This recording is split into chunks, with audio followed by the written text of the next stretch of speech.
Love is love is love on the Queer Family Podcast. Love is love. Yo. I'm back. It's Jamie here in your ears with the Queer Family Podcast bonus episode. Yeah. How are you all? I'm doing well. It is still so weird to be doing these intros all by myself. I feel like I should have somebody answering back to me. So now I'm just going to start answering back to myself. Oh, Lord, help a girl out. She's starting to lose it. So listen, if you haven't been listening these past 2 weeks, I have been releasing bonus episodes of past guests, archived episodes of the folks who are going to be coming in to help me in season 11 to introduce our new episodes. And I have one more for you today. But before I get to that, I just want to let y'all know that season 11 drops on Monday. Season 11 drops. 11 freaking seasons. I can't even believe it's happened. But you know why it happened? Because all of you keep listening and you keep reaching out and you keep wanting to tell your stories. That's why it's freaking happening. But so season 11 drops Monday. It's a bomb episode. My good friend Teak, who you probably just listened to recently, comes in to help me with the intro for that one. And it's a really great episode. Can't wait for you all to hear it. But before that, you have to get reacclimated with my friend Liam. Liam was from season 9, episode 21, so not that long ago. The episode was titled Queer Conception. And in this episode, this is the episode description. Liam talks about their large blended family, transitioning from she to they and starting testosterone, and their new book, Queer Conception, the complete fertility guide for queer and trans parents to be.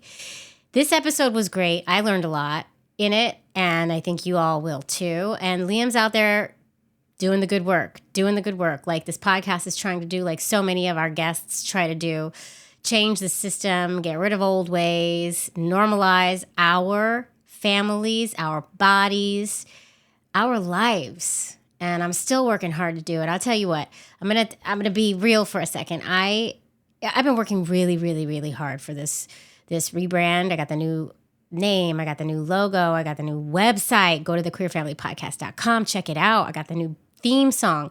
It's all coming together beautifully. So many wonderful people have gathered around me to help me with this, but I still some days have really rough days. Like I'm having a rough day right now thinking I'm doing all this, and it's not, what if it doesn't get the traction I want? What if we still can't get past this quote unquote niche world we're stuck in when it comes to mainstream media? And my whole goal is to just get our families out there and normalize the shit out of them because we're fucking beautiful. And anyway, those are my thoughts. It's like a roller coaster from day to day. I get afraid that it's not going to work out. And then other days I think this shit is bomb and we're going and we're doing it. And that's the roller coaster I'm on right now. And so I just wanted to clue you all into it so you could have an idea of what's going on in my head, my crazy head. But I'm going to do an experiment right now with y'all. All of you who are listening, and there's a lot of you listening right now. All of y'all who are listening, stop what you're doing, go into your podcast app, go into the review section and write a positive review for this Lil Hair podcast. I would be so happy. This is my experiment. I want to see how many positive reviews we get just from this episode, from me asking you to do that. And I know I ask you to do so much, but this is it. This is all I'm asking you to do this week. I promise. Except, go see all the social media and my new website, thequeerfamilypodcast.com. Okay, that's it. I got to get off this thing because I've been talking too long and I need to bring Liam in, like Liam's actually here. But Helen's going to roll this tape. We're going to keep going. Tune in on Monday. Really wonderful episode coming at you. I can't wait to share it.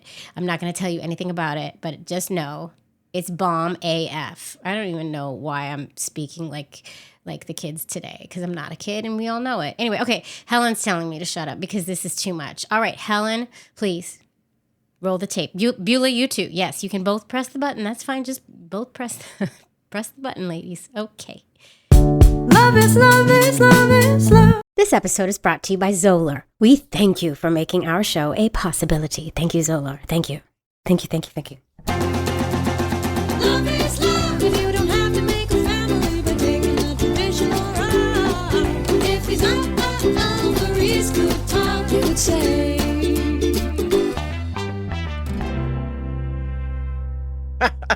I'm excited. Hey, Jay. Are you excited? I'm excited. I can barely contain myself. Why are you excited, E? Well, I'll tell you what you already know, but I'll tell you guys. America. Boom, boom, boom, America. We're having a live event.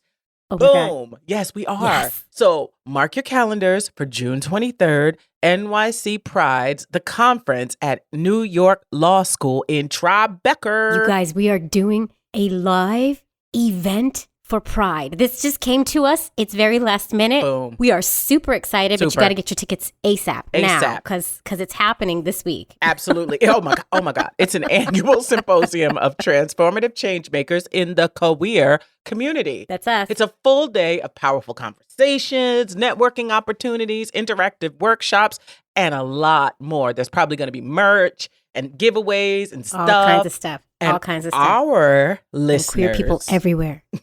get a special discount.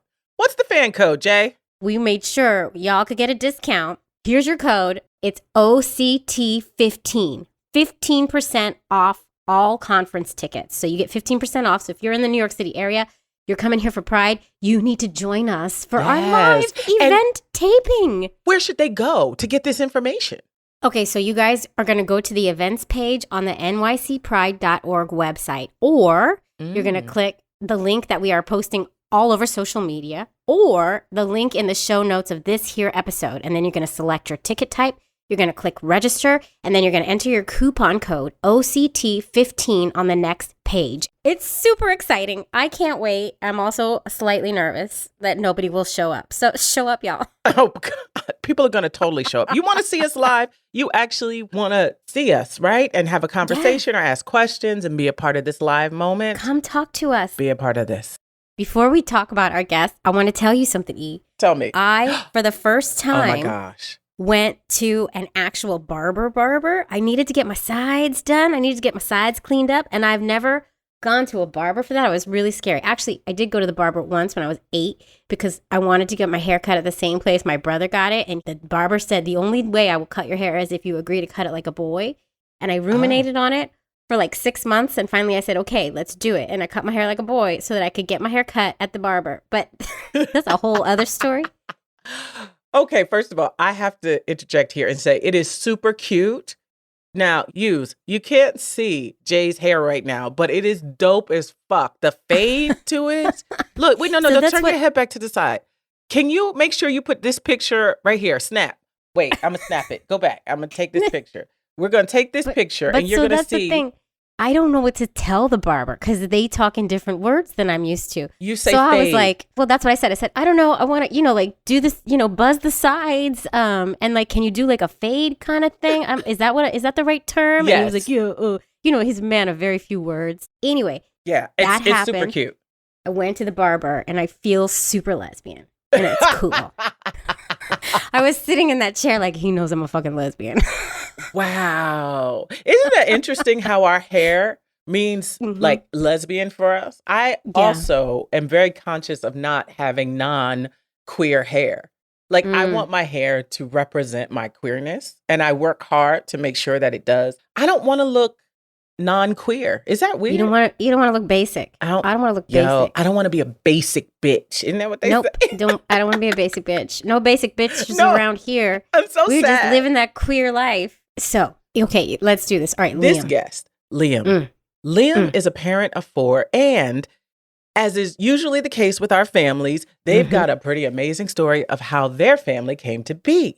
Sure do. Liam has also been a licensed midwife for years, and they made it their goal to help and support members of our community realize their family dreams, Yes. which makes us love them even more. They even wrote a book that has way more science and expertise in it than some books. Than my book. I didn't want to say that. It's called, Liam's book is called Queer Conceptions, The Complete Fertility Guide for Queer and Trans Parents to Be.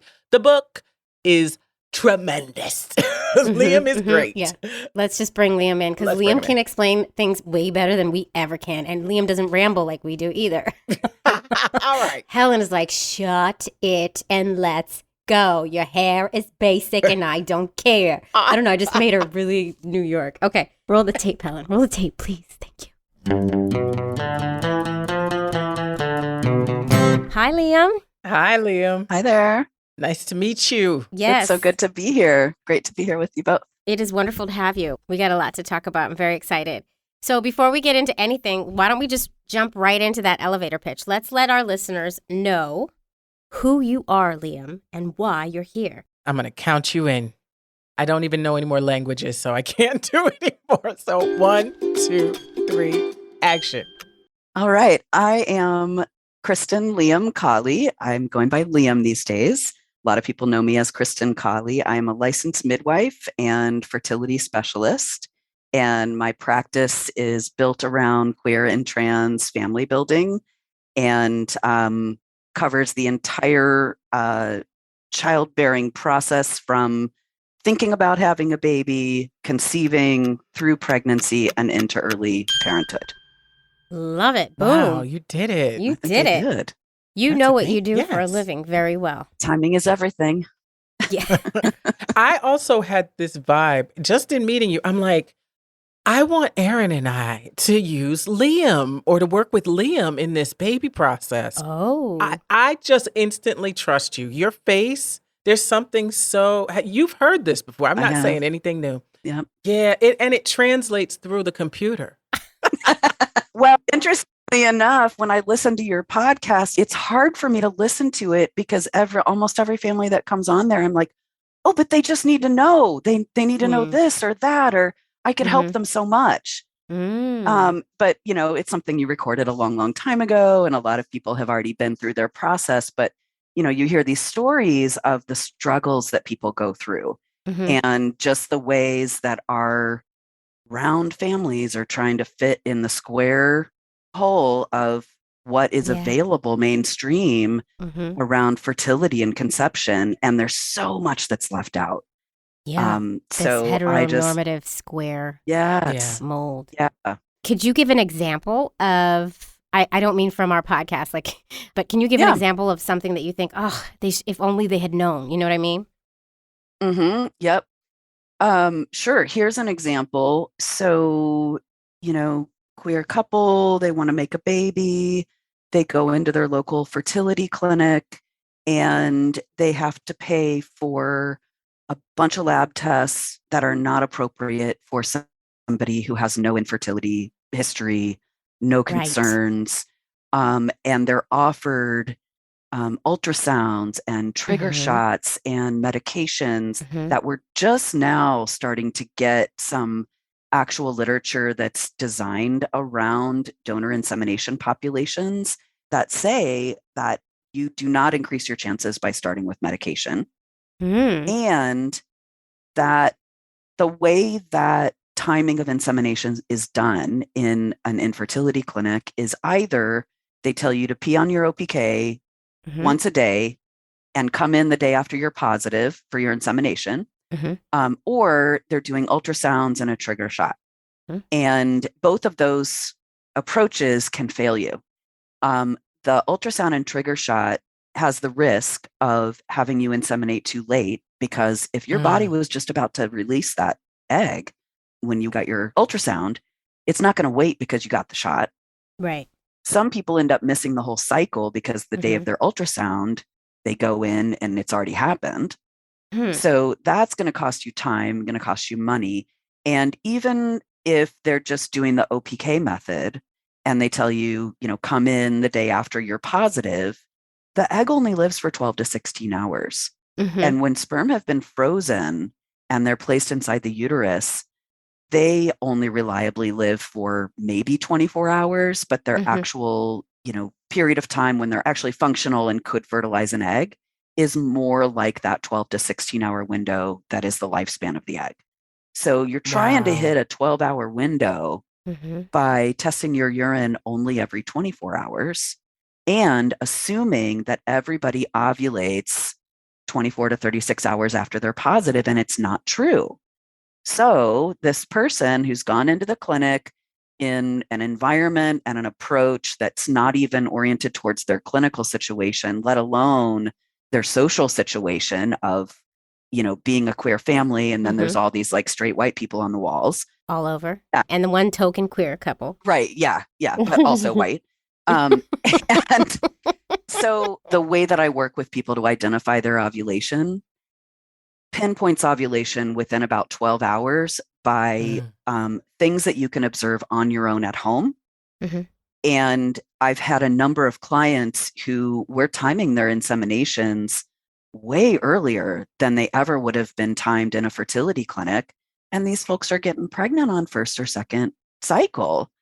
And Right. it's because we're Wow. following the timing that their own body has. And I am positive that if these folks had gone in the next day to inseminate, they wouldn't have gotten pregnant. They would have thrown their money down the drain, however many cycles it took them to end up doing IVF. And by then you're spending tens of thousands of dollars. The first doctor my ex and I went to, we were doing the basal body temperature, and we didn't have kits. We just had the thermometer and a little piece of paper, a little pad that we made up, and we were writing everything down. And his estimations just did not make sense with our tracking. And we kind of blew it off because we said, you know what? We're not doctors. Obviously, he knows something Right. that I don't. But actuality, he didn't know. So we transferred doctors because we were like, this feels wrong. Yeah. We can't be this far away. Yeah. And we're testing everything, the cervical fluid we read everything. Mhm. And it just, so. I want to say, Liam, you're touching upon a theme that comes up with our families over and over and over again, is the frustration that we go through when we go to these clinics and we're automatically treated like an infertile straight couple, which we are not. And so many couples have said that to us in this show. And also, I went through almost 3 years of infertility.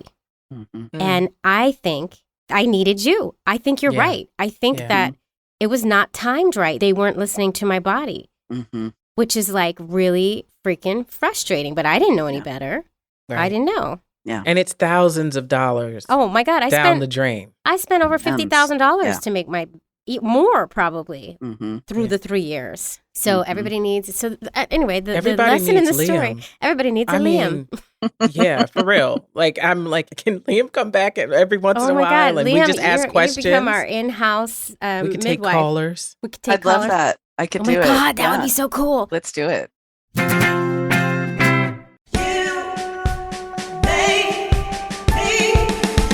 Hi, I'm Trevor Campbell, and you made me queer. Oh, I never get tired of saying that.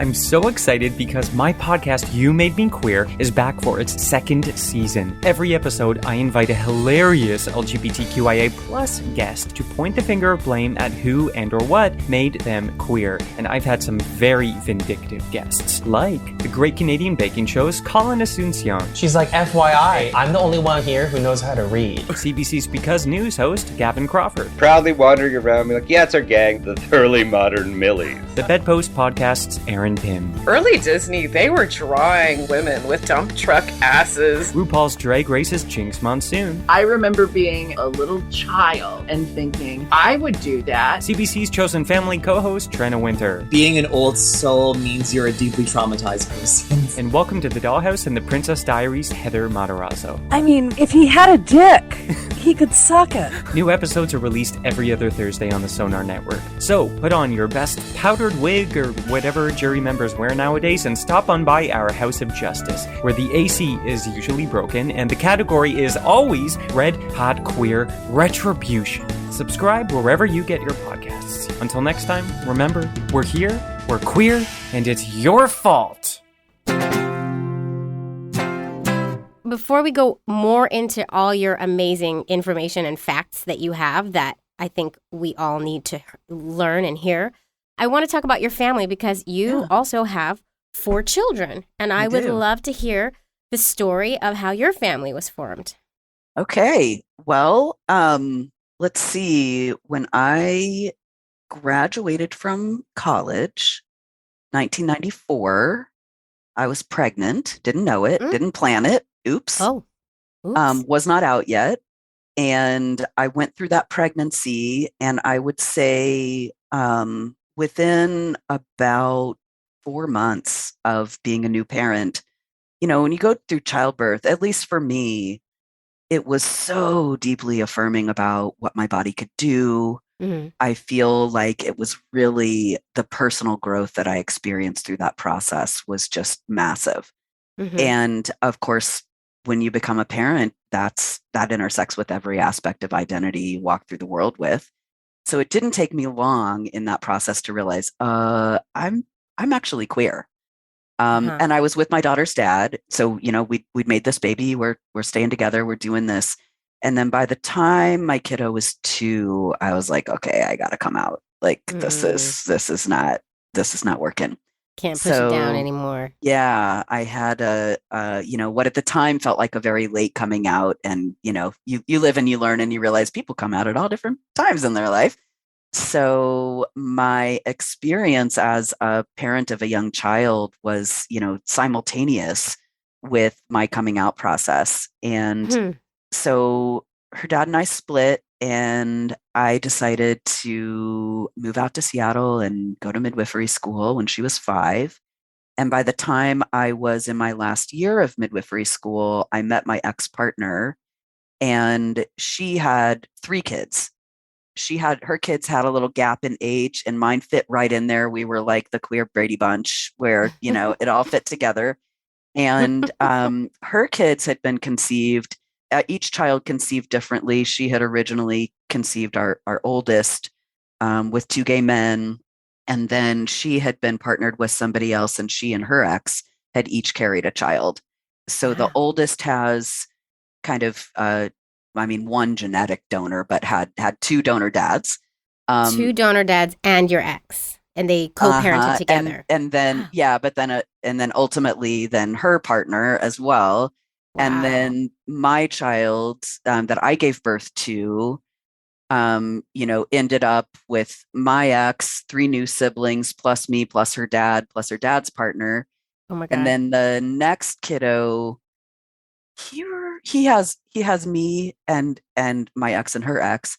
And then the youngest was conceived with a known donor. And within my first year, we U-hauled it. So like within the first year of our relationship, when I was living there and had moved my entire family in, we came home one day and this guy's sleeping on our couch. And we had an open door policy, but Yeah. her known donor who she had chosen because he was a world traveler and just peripheral involvement, he showed up at our house and he ended up living with us for like 2 or 3 years and remodeled our The kitchen. youngest. The Yeah, the youngest youngest known donor. And that Wow. person is in my book, who I thank for putting me in a boat off the coast of Alaska to start writing the book. It's him. So we have this, like, every kid has a different situation and they live all over the country now. The 30-year-old is in Portland, the 27-year-old is in Seattle, the 23-year-old is in DC, and the 21-year-old splits his time between Maui and Wyoming. So, Wow. yeah, I had to get a cat so that somebody would need me to feed them. Yeah, like how you got empty nest syndrome now. Yeah. Talk about new traditional family. Right? Yeah. Look at you How breaking the does mold. everybody get along? Or do Oh you my get together for big gosh. family There holidays? Yeah, really what does Thanksgiving look like? Oh, it looks different year to year because the kids have so many parents. And Right. so I do not envy, it was hard enough for me with like just my mom and dad had split, right? And what do I do around holidays? And my kids have so many parents. It's like getting everybody together is really difficult to do. And they are all so, like, 4 individual human beings could not be more different. They're so different from one another. And each and every one of them so committed to each other as siblings. I was just going to ask that. Yeah. That is magical. Yeah. Yeah. Ugh. And when Brad, our donor friend, lived with us, the condition was like, yeah, we love you, let's see how this works. But the, main kind of ground rule was don't treat any of the kids any differently than you treat the one who biologically is connected to you. And he was completely down with that and just loved all of the kids equally and interacted with them. And yeah, my youngest was totally his doppelganger, going around like, oh, there's a mini Brad. But like that was very clear, but nobody calls him dad. He's Brad. Right. Right. Even your youngest is Yes. he's Brad. Yeah. That is I beautiful. have so many questions. It's gorgeous. Yeah. I don't even know where to. I have one question. When you came out, Mhm. this is my first of many, many. When you came out, were you using the pronouns they, them? Or is that something that Mm. your beautiful large family had to walk through with you? I was not using they, them. I've always identified as a mother. Mhm. And, at that time, we didn't even have the word non-binary. It was genderqueer. Mm. So, yeah, I was definitely We're in the same time. Yeah. 47 over here. So Yeah, exactly. So that was the kind of label if somebody asked. My kids either know me as Mom or Kristen, right? Mhm. There was a little bit of Mama in there with the youngest. He was 3 when we got together, but mostly Kristen. I think I started using they, them a handful of years ago, maybe like 5 or 6 years ago. And I started testosterone about 9 months ago. Perimenopause, had me in its grip, and everything I could read about perimenopause was so feminized. I just couldn't see myself reflected in it at all. Big plug for Heather Corinna's book, What Fresh Hell Is This? Oh. I gotta Book put that about on my menopause. list. Yeah, Heather is non-binary and includes, I think it's like a 2-page spread on trans and non-binary menopause. Awesome. Yeah, like the only inclusive book out there about menopause, Ah. and she's fantastic. Oh, Sorry, wow. Heather is fantastic. They are fantastic.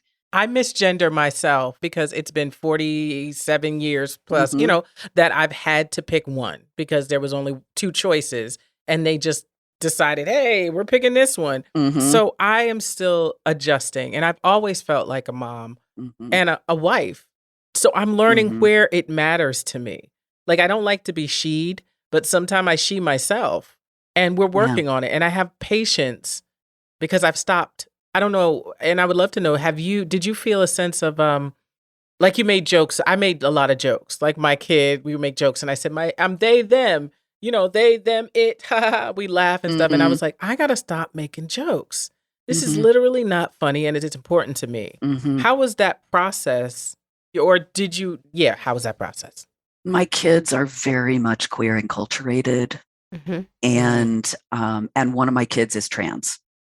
And they've been surrounded by the type of work that I do and the type of work their other parent does, which is all around trans and queer stuff. And they were also older, right? Right. My age range now is 21 to 30. So, the kids were all old enough, the kids are all right. Like Yeah, they're the ones right. having like 60 gender markers on Facebook and, my kids correct Yeah. me. Just the other day, I don't remember what I was talking about. My daughter was like, Mom, that was some binary thinking. What are you doing? Okay. Right. It's a process. And I think a takeaway for me here is it's not just a process for those of us who have to get used to someone else's pronouns changing and things like that. It's a process for the person going through it as well because you have lived your entire life a certain way and you have to get used to that new self too. And it's constantly evolving as well, like we all are. And going through a sort of puberty because you said you just started T 9 months ago. Are you okay? Tell me all about it. This is like a kid in a candy shop. I feel like yes, it is because I want to start. I'm terrified, but it's because of the beard situation. Quick recap: I really want a full beard so bad, and I'm afraid that my family's genes will make me have little spriggets. Oh no. And I'll be I'm just so scared. Oh, I hear you on that one.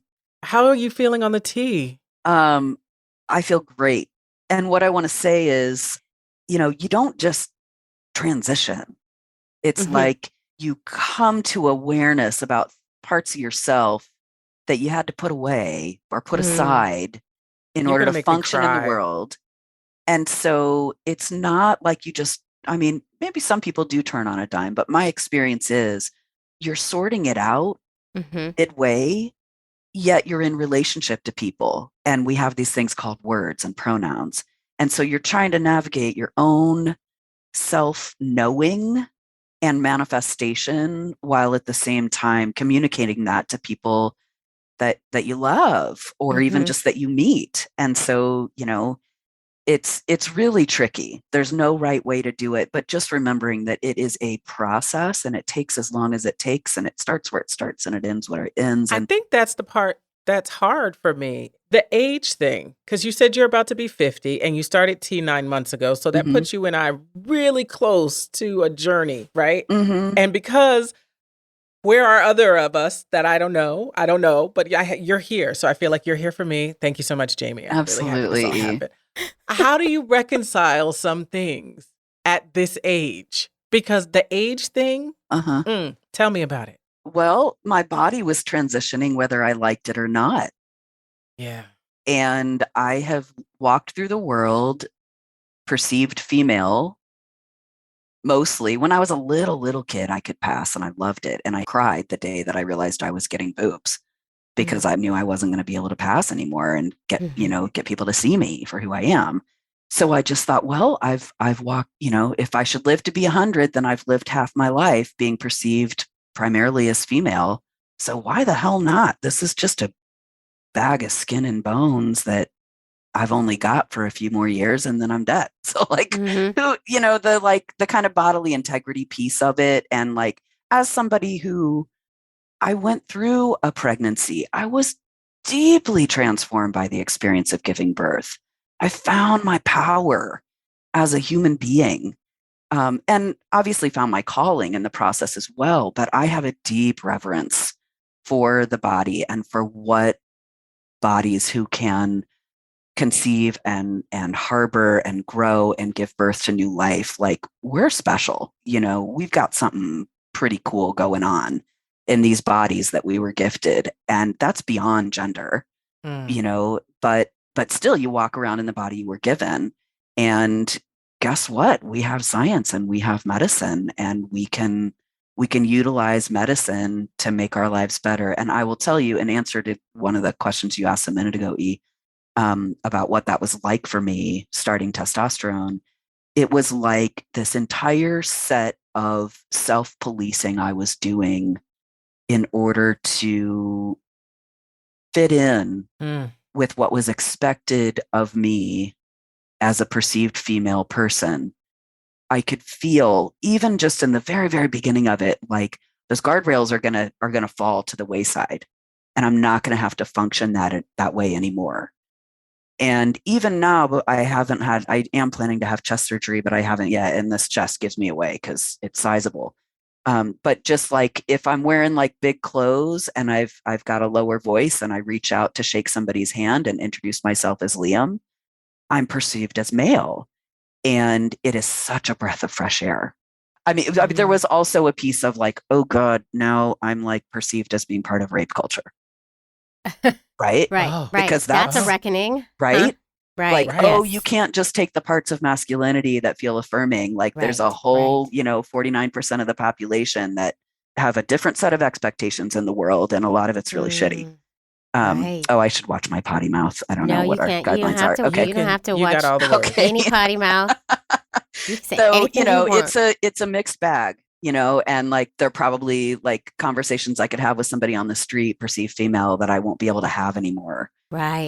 Things change. About motherhood or parenthood or sex or whatever. Like, right. I mean, y'all can tell I'll dive deep and just talk to anybody about anything.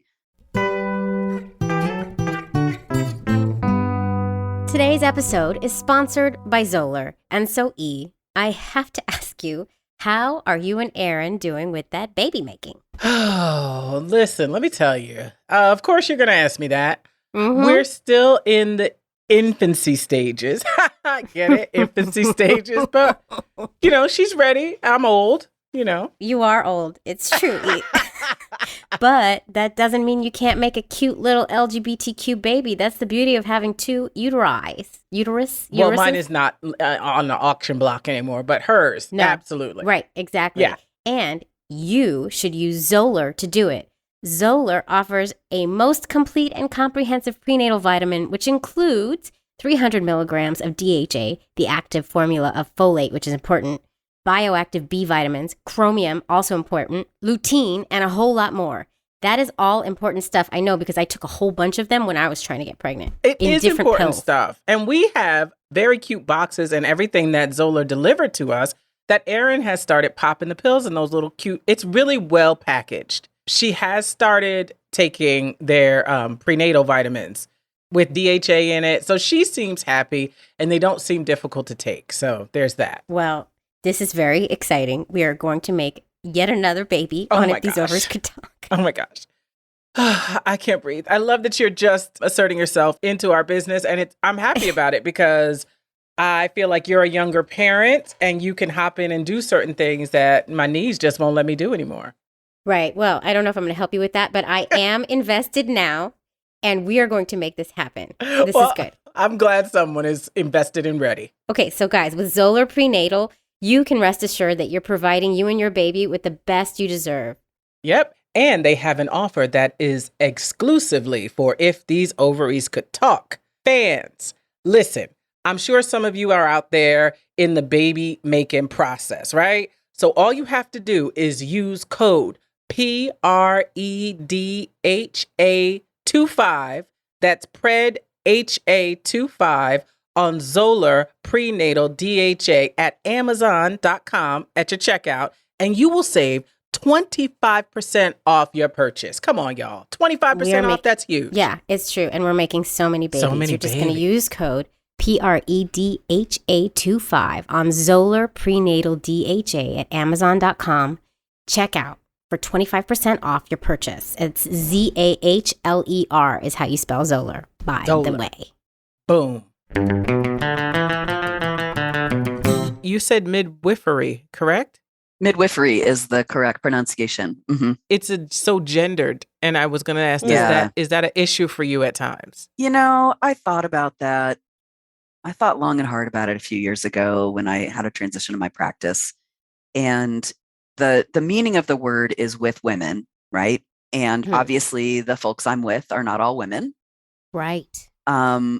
But midwifery as not even just a profession, but as a role among human communities and groupings. We are social animals and we reproduce, we procreate. And midwives have existed throughout time around the world. And, you know, you go to an international midwifery conference and there are just like most other countries, midwives care for pregnant folks. And that's just how it is. It's different here in the US. So I really believe in upholding what midwifery represents worldwide, across cultures, but especially in the United States, midwives are marginalized. And, you know, even when you think about getting pregnant, it's like, oh, well, I'm going to go to the doctor. Well, guess what? You know, you wouldn't go to a surgeon if you just needed a PAP or had a UTI. Then that's like pretty much the same thing that you're doing. Like there are care providers who are so much better suited to uncomplicated clinical pictures and take the time and hold the space to hold the other aspects, the relational aspects, the personal growth aspects, the emotional aspects that are not part of that clinical care, which also kind of goes back to your question too, Jamie, about like, okay, so what's missing in that fertility clinic model, you know? And it's that you're only receiving this clinical care, but you don't just have a pregnancy, you have a baby. Right. And you don't just give birth, you become a parent.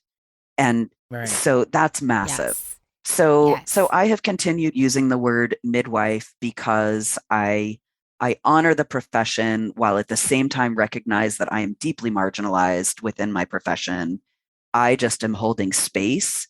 I'm literally the placeholder for what I want midwifery to become and how I'm hoping that queer and trans folks access midwives in their family building process, because I think midwives have a ton to offer. And that's the other thing that I do as a big part of my work is I train midwives to do what I do. That's one of the things that the African American community wasn't able to transition into the hospital system. And so it was part of our heritage to Mhm. use midwifery until like the early part of the 70s. Yeah. And then you see the mortality rates Yep. on African American parents. Yep. Whoo! Yes. It's crazy. Yes. And now it's like getting the community back into it Mhm. because we left it. So this is awesome. Right. Yeah. Just so you know, I feel so strongly that we need more Black midwives that I do a 50% discount for BIPOC Oh. midwives to go through my course because I just Oh, want to wow. get it out there. Yeah. My That's wife wants to amazing. go into nursing. I found our midwife. She just walked in. But Oh. I have our midwife right here, just so you know. She doesn't do camera. Sorry. I want to say I didn't know getting a midwife was an option when I mean, it probably wasn't. There's not very many people who do what I do. Well, I have a friend who gave birth the same time I did, but we went the same route we did when my wife got pregnant with our oldest, which was 4 years prior. Mm-hmm. And so we went the same route with me. We did the same exact thing. Right. But my friend who got pregnant at the same time as me used a midwife service. Like it was. Oh, for the it pregnancy, you mean? For the pregnancy and the birth Yeah. But yes, and I didn't know it was an option for getting pregnant either. So Right. That's what I meant. is That like- very few midwives do conception, donor insemination. And those who do tend to just like, yeah, I'll do IUI for you, but they don't know what you actually need to know to really Right. midwife somebody through the process. And that verb, midwifing them through, means caring for the clinical aspects and the non-clinical aspects. It's a holistic model It's of care. holistic. It Yeah. should be holistic. Yeah. I thought I was going to be Earth Mama while I was pregnant and Earth Mama when I had a newborn. And no, none of the above. None of the above. I needed help. Doula, midwife. What's the difference? A doula is a non-clinical care provider. To become a doula, you Gotcha. take a weekend workshop. Right. And you can take more weekend workshops too to, Okay. embellish your practice. To become a midwife, it is a graduate It's level involved. education. I was in school. I did part-time because I was a single parent. And I think Right. I got through in 4.5 years. That's not bad. As a midwife, I'm equipped to care for people throughout pregnancy, deliver their babies outside the hospital. So I'm kind of the equivalent, of an OBGYN, where a doula is the equivalent of a massage therapist. Mm-hmm. Gotcha. Yeah. Gotcha. Yes. Okay. Big difference. Big, huge difference. Yeah. You both have Yeah. an experience that I have to tell you I covet. I did not get to push life out of myself or get it cut out or any kind of way do. And I always have a moment of, Yeah. well, you Yeah. know, Yep. Mm-hmm. Mm-hmm. and it's okay. It's just a moment of, I'm the minority. Wait, that sounds Mhm. crazy because now I just figured that out, right? Okay. Yeah. Yeah. So it's nice to be in the room and hear this because I used to pretend that I was the one who gave birth to my son. Mm-hmm. When people would say, "Oh, how long were you in labor?" and if he wasn't around, Would you lie? I was like, "Oh gosh, it was only 10 hours. I really didn't use drugs. No epidural, pushed that baby out." I took my ex-wife's pregnancy See? story. Yeah. Yeah. Yeah. And I made amends. I fixed it. I told the truth eventually. But Yeah. I felt bad Yeah. because I don't have a bio story. Yeah. And that's the thing, is everything in the broader culture is so organized around cis hetero couples that Mhm. there's no place for a non-gestational parent. Exactly. And exactly. so, you go into the medical appointments and they're talking to your partner the whole time. Nobody even looks at you, let alone asking how you feel about anything. And there's kind of no place for you in the doctor's office or in the culture. Like there's no blank for you on the birth certificate form. In No. some Right. states it'll say parent, but you'll still get your birth certificate back and it'll say mother and father. That happened to me. Right. That's a huge part. Yeah, they don't know that in many cases like ours, there's a loss. One Yes. person might be very well dealing with a loss. I'm a non-bio and a Mhm. bio mom.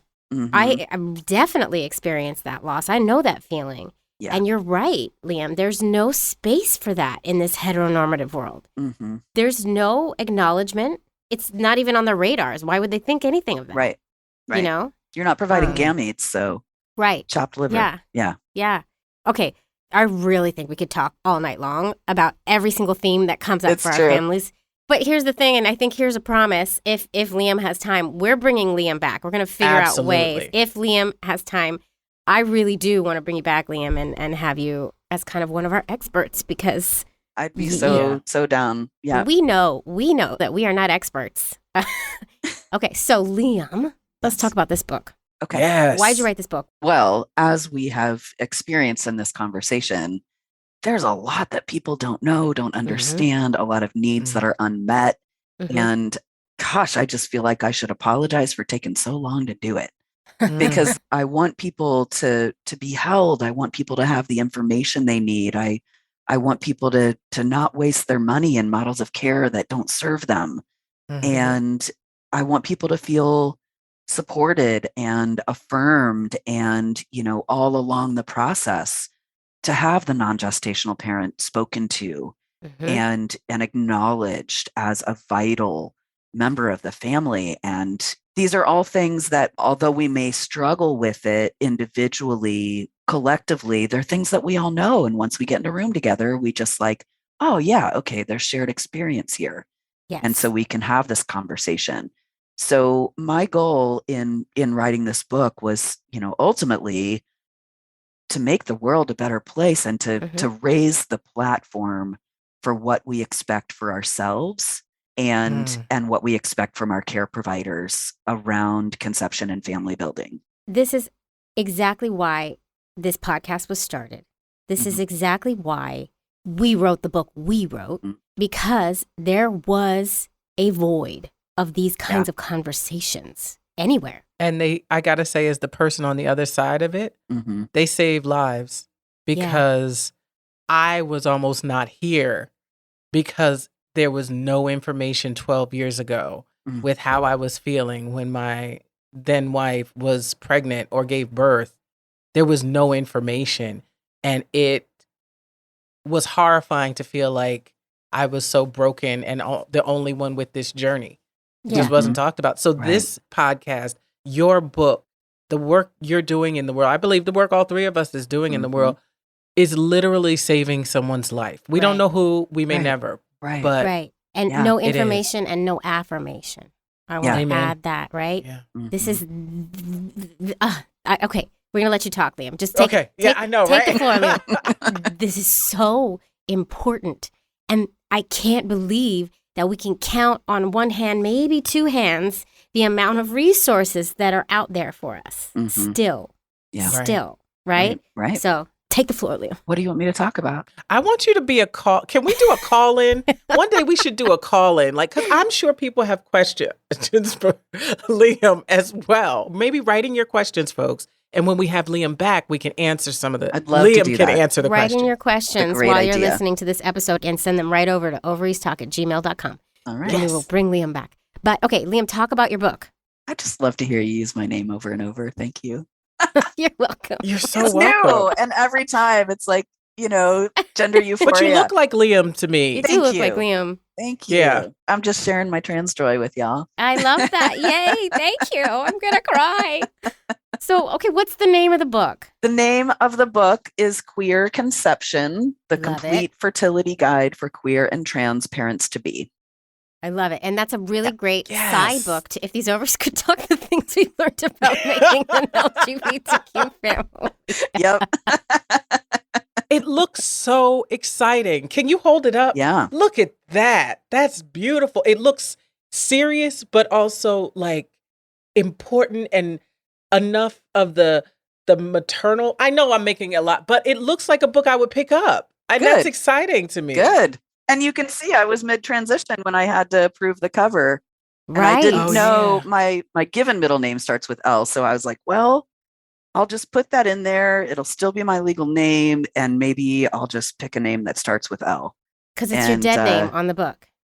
I don't. Would you say I it's don't, your I dead wouldn't name, say or- it's a dead name. So many people know me as Kristen Colley. I Mhm. mean, professionally. And I don't, Kristen is not a dead name to me yet. Maybe it will be, but Mhm. I'm fine with all of it. Okay, great. I love this so much. You're saying all the words because Erica's not a dead name. Like, I don't Yeah. get mad about Yeah. it. It's just like I feel like there was little Erica, Uh-huh. and little Erica is great and got me to Big E, right? Like Yeah, now I right? get to be E. So Exactly. yeah, Yeah, totally. cool. So, the book is very much infused with my voice and kind of the things that you all have been kind of recognizing in how I speak, what I speak to. There's just so much at the core of the experience of what it is to become a parent. And so that voice is infused throughout the book. And the other thing I should say is this book is inclusive of families who are using a surrogate. So, like gay dads, or for whatever reason, parents don't have the reproductive capacity. So, this is not just all about donor insemination for folks who are carrying. This is any kind of queer family, solo parents, poly parents. Chapter 1 is making decisions and creating a timeline. Even just that stage of the process, some families spend years there of, are we going to do this? All the different, you get decision making fatigue before you Yes. ever even put sperm in your body. So, in that decision making chapter, I really speak to so much of what many of us are grappling with no guidance other than what we can stumble upon online. And, obviously hearing other people's experiences, like on your podcast, that's informative and important. And sometimes you just need it all laid out in front of you. Yes, truly. And we also talk a lot about LGBTQ drafting, where you just take the person in your life who's done it before you, you do exactly what they did. Exactly. And a lot of us in our community do that.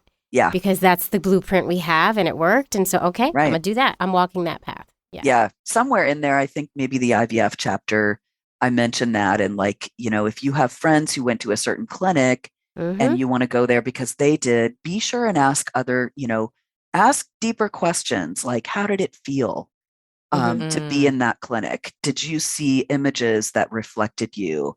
Were you misgendered? Was there anti-fat bias? So like ask those questions, because especially if you and your friend that you're, modeling your path after don't share the same identity, or if you have different things about you, then you might be treated different than their friend was. And all of that is important. We need to expect more. So after the decision-making chapter, there's a chapter on fertile health for everybody. So it goes through fertile health of, people who are making eggs, people who are carrying pregnancies, people who are producing sperm. And I appreciate the language. Yeah. It includes coming off of gender-affirming hormones to reclaim your fertile function in order to conceive. There's a whole chapter on lab tests and fertility evaluations. So even if you're just seeing your family practice physician or whatever provider you have in your home community, you can, take this information and say, will you order these tests for me? Right. And also or please, I don't need that one. Exactly. Yeah. Yeah. Yes. There's a whole chapter on gamete donors. So we go into, donor selection, known versus unknown. There's a chapter on surrogacy. And then there's a chapter on insemination methods and timing. And that chapter breaks down the methodology for identifying your ovulation within 12 hours. And it really just involves, you're using some of those same tools that y'all mentioned earlier in our conversation. You still use the ovulation predictor kit, but you keep looking for your symptoms of high estrogen after you get that surge in luteinizing hormone, because you will continue to have symptoms of high estrogen until your egg leaves the ovary. And can you say, what are some common estrogen symptoms? Yeah, that's a great question. Your fertile fluid, when it's not fertile, it looks like some stage of Elmer's glue. And then once you're fertile, you start to have fluid that is the quality of anything from watery to raw egg white. And that raw egg white may stretch. Yes. The cervix will also become soft and open. And you can feel that with your fingers. It's hard to grow eyeballs in your fingertips as midwives. Yeah, that's something I've never been able to do. But if you do it consistently through the fertile phase for about 2 or 3 months consecutively, because it only happens once a month, the changes are very subtle. So it usually takes people 2 or 3 months of tracking with their fingertips to understand those changes as they occur. But what makes it even easier, and here's where people kind of get surprised, you can use a speculum at home on your own with a flashlight and a mirror and look at your cervix. And I from don't know if I can that do that. I don't know if I perspective, can do that myself. it's I never not thought about rocket looking at my science. own. I've never seen my. Oh. Isn't that crazy? How many of us have actually ever seen our cervix? I've never seen my If you've cervix. seen a midwife, you probably have, because we show people all the time. See, I've never seen a midwife. We should know these things about our bodies. We should be We empowered should and know what our central in cervix the looks like. Yeah. process Yes. and in your care. Yes. And it is the changes in your cervix. Your cervix will be most open at ovulation time, and then it'll start closing. It'll be most soft, and there may be a position change. So even just that opening of the cervix, you can see it with your own eyes. And a lot of people are incredulous the first time they witness this change in their body. They're like, why didn't somebody teach this to me when I was growing up? Why was this not in high school biology class? This is a basic human body function. Okay, so take us through some more. Okay. Yep. There's a chapter on troubleshooting and complicated conceptions. Have you identified your best timing? Have you done all the labs? Have you paid attention to your fertile health and how you're living your life and, treating your body every day? Because these things have an impact on the endocrine system and therefore on the reproductive system. I wrote a whole chapter on IVF, and the way that I organized it was I wanted to explain to people what the steps were, because I don't think that's usually explained in a way that people can really grok it. But, some people are queer and doing donor insemination or surrogacy or whatever, and do have difficulty conceiving. And so I wanted to have something for those families too. The next one is coping with cycle attempts. So it's a whole how to get through this emotionally. There's a whole lot of Brene Brown in there, and Sonia Renee Taylor. Nice. There's a chapter on miscarriage. I wanted to put that in its own chapter so people could go there if they need it and skip it if they don't. And then I insisted on including what's in chapter 11, even though really I wanted to make it a whole other book. I wanted to put something about pregnancy and lactation. And what that includes is the early weeks of pregnancy before you can really establish care with a care provider. What I want people to know is folks who are inducing lactation, whether you are a trans woman, it's possible you can do it. Or if you were assigned female at birth and you're not carrying the pregnancy, you can also induce lactation. And I wanted that to be in this book as well, because it's best if you start that lactation induction process 3 to 6 months before the baby arrives. So I wanted people to have this in their hands. That's really great. Now I'm done with my list of chapters. Thank you. No, because and we've spoken to numerous couples who have induced lactation. Like when I say numerous, I mean like a small handful. But it's something that every time it comes up, we try to glean as much info as we can from the person who did it, because like you said, it's really hard to find the information on it. It's not for some families, it's really emotionally complex to have that lactation induction happening. And I speak to that too. I love it. I think that you have many new fans in this podcast. Absolutely. Because you're speaking our language, you're speaking all of our listeners' language right now, and we really appreciate it. And we need more knowledgeable folks like you in our corner. And we needed you. So thank you. You're welcome. Before we sign off here, say the name of the book again, the author's name as is written on the book, and where we can find you, where everybody can find you if they want to follow you or be a part of your life. The name of the book is Queer Conception, The Complete Fertility Guide for Queer and Trans Parents-to-Be by Kristen L. Colley, which will, in future reprints, it'll be Kristen Liam Colley is probably what I'll put on there. And I am based in Seattle, Washington, but I do telehealth.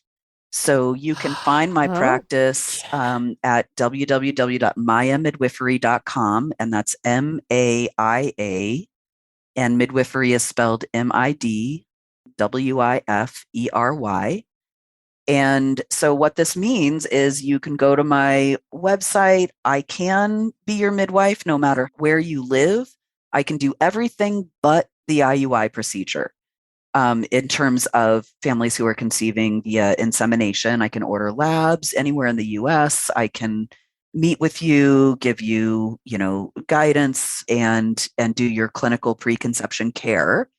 And then I also run a pregnancy program specifically for queer and trans families. There's a parallel program for solo parent families where you're able to get your education, whether it's childbirth education, lactation education, pregnancy information, while at the same time having live facilitated. I've been facilitating groups for 25 years. So I facilitate the groups. I'm also training others to do what I do. So you show up at a group with a bunch of other families like yours on Zoom. We are having these robust conversations. I mean, the way you hear me talking, like this is how we do in our groups. And that goes all the way like monthly in the first part of your pregnancy, and then it's every other week, and then your baby arrives. We share birth stories, and then there's a weekly new parents group that meets. So everybody's like showing up at 10 a.m. on a Sunday morning, pumping or nursing or bottle feeding and hopping up to change a diaper, and nobody slept last night, and half the people's hair is all disheveled, including mine. And not really. I'm too big I know. for I was that. about to say no. I bet you yours can see wasn't. me. My hair's good. Yeah. I'm gonna make sure it is. But I may or may not have on sweatpants. So anyway, all that to say, this is, maybe this is why I was raised in the Baptist church. Like I'm proselytizing this stuff. Like I want people to hear the good news. Come to the and light. we're going to do everything we can to make sure they hear the good news. Oh my God. This has been really wonderful. Thank you so much. Thank you so much. Thank you so much for having on. me. I've really enjoyed my time with the two of you, and I'd be happy to come back. Let's talk more. You're coming totally back. coming back. You're Okay. coming back. Oh, Liam. Liam's so amazing. So much information, right? Like just a well of knowledge. Yes. And in perfect time for some folks, house and never. I wish I knew about Liam 15 years ago. Yeah, I mean, E, you were like a kid in a candy shop talking to E about the transition. Facts. And that was really wonderful to just witness your two's conversation and how excited you were to talk to somebody who's been through it and who's on T. And it was really wonderful to exciting. watch that conversation and just see your excitement and see Liam feel, like, oh, this is good, I can help. And it was just a nice moment. And that's why this podcast exists, so that people can be mirrored, see themselves mirrored in these stories. So I'm just going to cry. Oh, don't cry. But I got to tell you, the feeling of connecting with another trans person and asking questions, because we're all at different points of our journey. And, I had to be told that, yes, I'm part of the trans community, because I didn't know that non-binary was part of the trans community. I didn't know. Yeah. Everybody needs to go out and get that book. You can check these show notes for this show here for a link, or you just go straight to Liam's website, MaiaMidwifery.com. That's MAIA, midwifery.com. Get the book. We need to support all of us, this queer community, because we're doing good stuff in the world. I don't know. Absolutely. I just turned into Liza Minnelli. I liked it. All right. Well, if y'all want to help us make this content for LGBTQ families, you can join our Patreon community, and you can do just that. You're going to do a good thing, and you're going to get bonus content. And at the gestational carrier level, you'll get video interviews of most episodes, which are what? Dropped a day early. Boom, boom, boom, Yes. boom. So go ahead and head to our patreon.com/ovariestalk to join. That's right. And don't forget, Jay and Robin wrote a book, right? Y'all know about the book. It's a really great book. The book is called If These Ovaries Could Talk, The Things We've Learned About Making an LGBTQ Family. And it's available at all major retailers, and you should buy it. So if you want to buy it locally, go to IndieBound. Get the audiobook if you want Robin and Jay to read it to you at night. That's available on Amazon, iTunes. If you get it, don't be afraid to review it on Amazon or Goodreads. Actually, do that. Review it on Amazon or Goodreads. Yes. Okay. Yes. We also have all kinds of merch, and Pride is the perfect time to get it. So many designs, and you can put those designs on any product in the store. T-shirts, mugs, notebooks, face masks, laptop cases. You're just going to go to a link in bio on our Instagram page, and you can get straight to the store, or go to tpublic.com and type in ovaries, if these ovaries could talk, and we'll be there. We'll be there. Boom. Also, social media. Don't forget to get your tickets to our live event. It's happening June 23rd at NYC Pride's The Conference. This is NYC Pride's annual symposium of transformative change makers in the queer community, and we are one of the very special guests. And our listeners get a special discount code to attend the conference and our live taping, of course. Write it down. It's OCT15 for 15% off all conference tickets. Go do that. You got to do that. It's really cool. Do it now. And we just have to say thank you to our sponsor, Thank you. Zoller. And a huge Yes. thank you to all you Patreons who are helping us make this show. We really do thank you. And we apologize for rambling so much, but we just get excited when we're talking. Okay. Should I say it? We say it together. 1, 2, 3. Eggs, Fried eggs, ovaries, out. If these ovaries could talk, they would say, Eggs, ovaries out.